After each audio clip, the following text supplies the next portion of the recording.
I'm joined by Dr. Carlos Barrios, Professor of Internal Medicine Department and Director of Oncology Research Unit at Hospital São Luco in Brazil. Welcome. Yes, I'm Director of the Latin American Cooperative Oncology Group. Pleasure being here.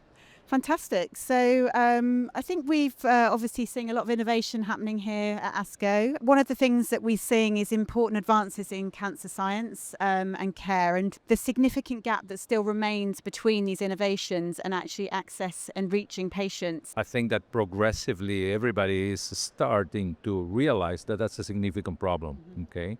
If we look at what happens with new drugs and new technologies in terms of treatment, I think that we all are seeing that not more than 10 to 15% of patients that need these drugs in the whole world are actually having access. So we need to recognize this as a problem and then start working on it. And in your opinion, what do you think are some of those barriers you talk about? Well, the discrepancies are not just in drug access. What may work in the US or Western Europe is not going to work in the Middle East or Latin America or East Asia.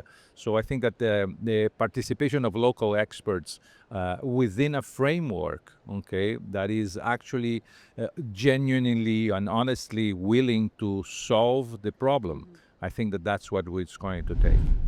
And obviously we're here at ASCO, there's thousands of your esteemed colleagues all coming together to hear about the latest scientific breakthroughs. You know, what have you heard or what have you seen that gives you optimism that the sort of future of cancer care is changing in a way that's going to really see the benefit translating through to patients? We are in a process of identifying and learning about the biology of the disease in a way that is accelerating every year. Not all patients are the same. Not all tumors are the same.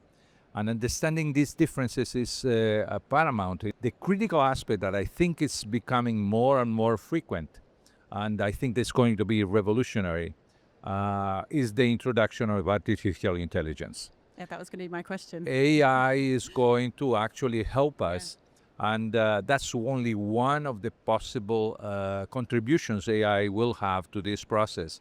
It will help drug development, it would help patient selection, it will help a number of different aspects of what we do. So I think that the outlook for me is very positive. So my final question to you, if we were stood here 10 years time, what would you say success would look like if you say, you know, we've done our job well, we've kind of closed that gap, we've got the innovations to patients? So if you look at what's happening with breast cancer, which is my particular area today, you see that over the last 40 years, the mortality from breast cancer has decreased in about 60% in the US.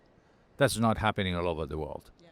So I think that in 10 years, I would be fantastically happy and very, very satisfied if we're able to deliver the required basic treatment to all patients. If we're able to do that, we're going to start decreasing the mortality from breast cancer, and that probably is true for other tumor types as well. Amazing. Well, thank you so much for speaking with us today. Thank you very much.